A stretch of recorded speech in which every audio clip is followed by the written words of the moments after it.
Hello everyone, welcome to Dhiman Academy. I am Saloni Dhiman and today I am going to teach you accounting principles. I try to cover all the principles in this video so you don't have to refer any other study material. Let's begin with the video. First principle is business entity principle. What does it say? That business and owner, they are two different entities, they are two different persons. Business have their own liabilities, own assets, and it will maintain own books of account, whereas proprietor, he is entirely different from the business. According to this principle, proprietor is not a person which is related to business. Instead, he is a creditor of a business. The money which will be invested by proprietor is called capital, which is recorded on the liability side, and in return, interest on capital which is given to proprietor, it is treated as an expense from the business. So all the transactions which we will record in the business, it will be from business point of view. It will not be from owner's point of view. Business के खर्चे होंगे, business की income, business के liabilities होंगे. ये नहीं हम बोलेंगे ये इनकम प्रोप्राइटर की है, प्रोप्राइटर के खर्चे हैं. Due to this reason, drawings it is also taken as expense from the business, and whatever interest on drawing a business charge from proprietor, it is taken as an income for the business. It all happened due to this concept, business entity principles. Second is money measurement principle. What does it say? All the transactions which are measured in terms of money. For example, we have bought 2 chairs, 1 table, 1 sofa for rupees 50,000. These things can be expressed in monetary value, so we will record them in books of account.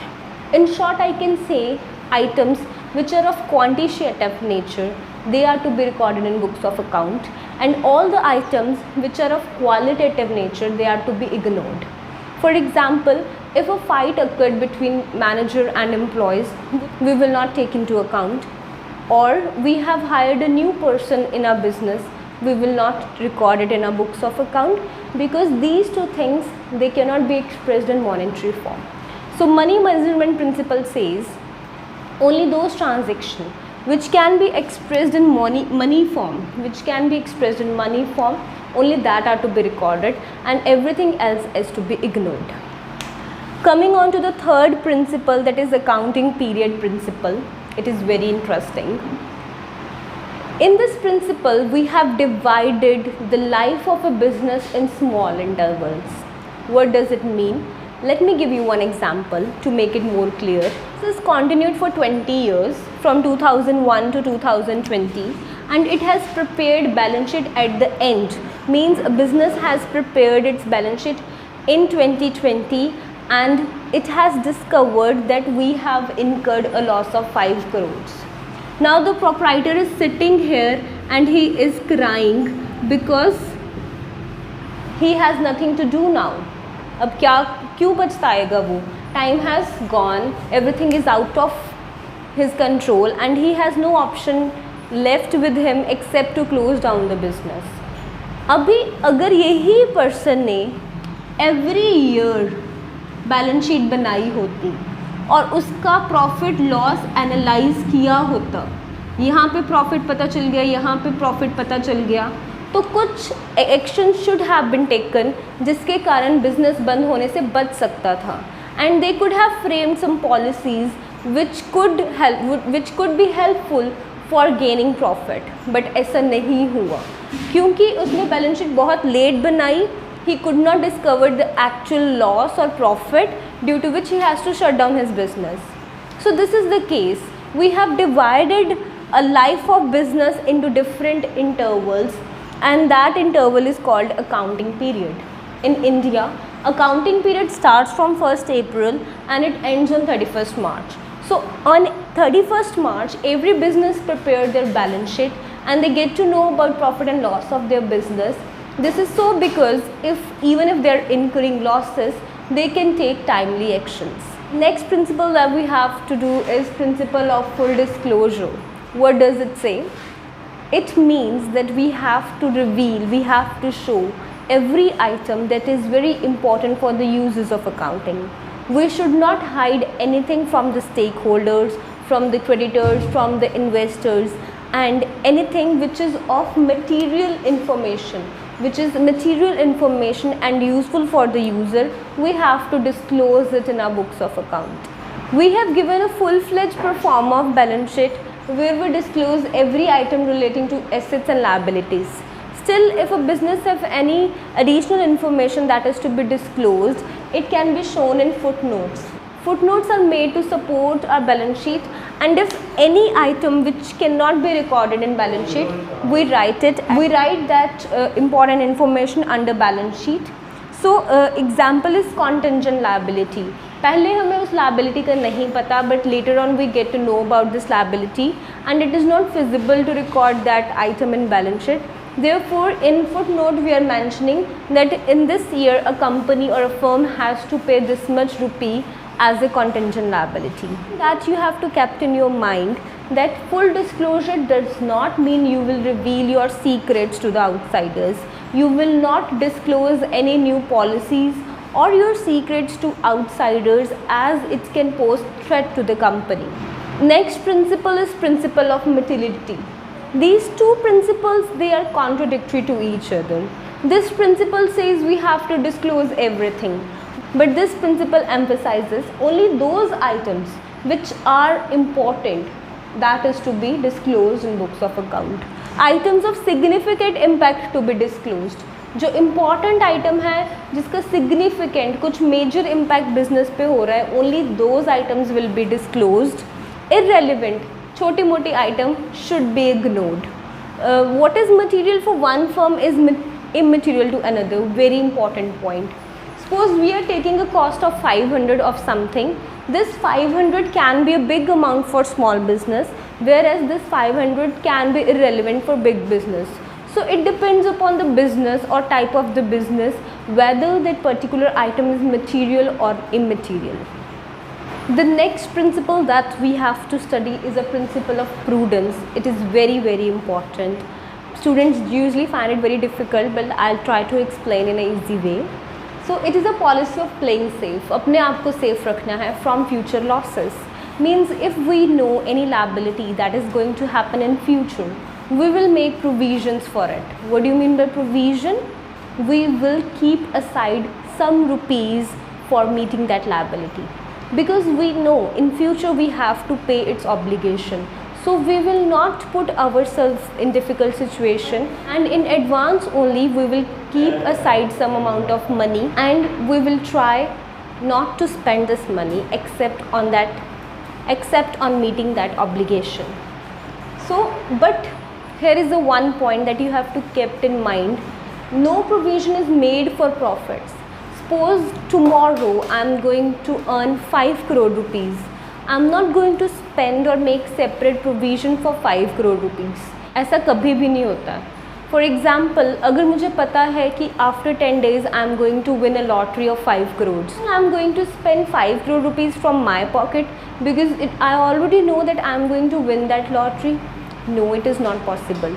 Provisions have to be made only for the losses or for known liabilities. We will not make any provision for unknown liability. This principle is to be very cautiously used because it has some drawbacks. It results into low profit and understatement of balance sheet. How this works, let me tell you.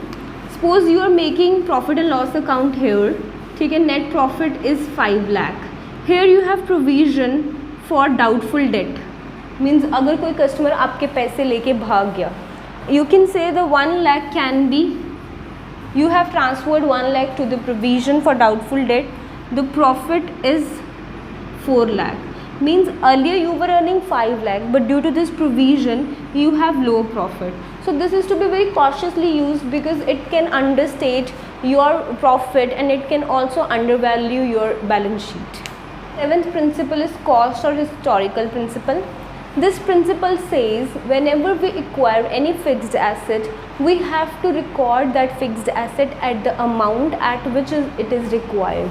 Means in simple terms, if we have purchased land for 5 lakh rupees, we will record land for 5 lakh rupees in our books. We will not estimate its current value. It is possible that after 2 years the value of land shoots up to 10 lakh. We will not record that effect in our books ordinarily.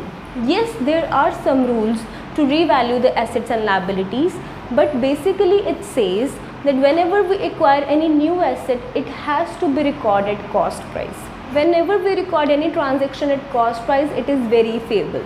We can have evidence, we can have proof to support that transaction.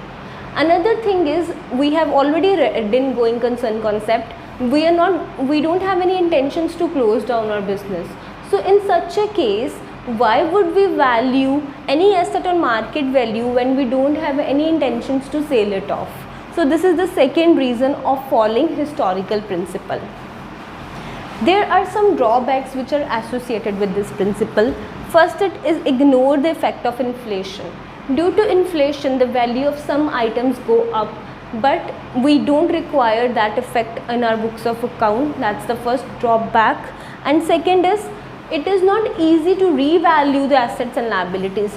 This revaluation can be done only by experts. That experts we can even have to hire from the outside the firm, which can involve additional cost.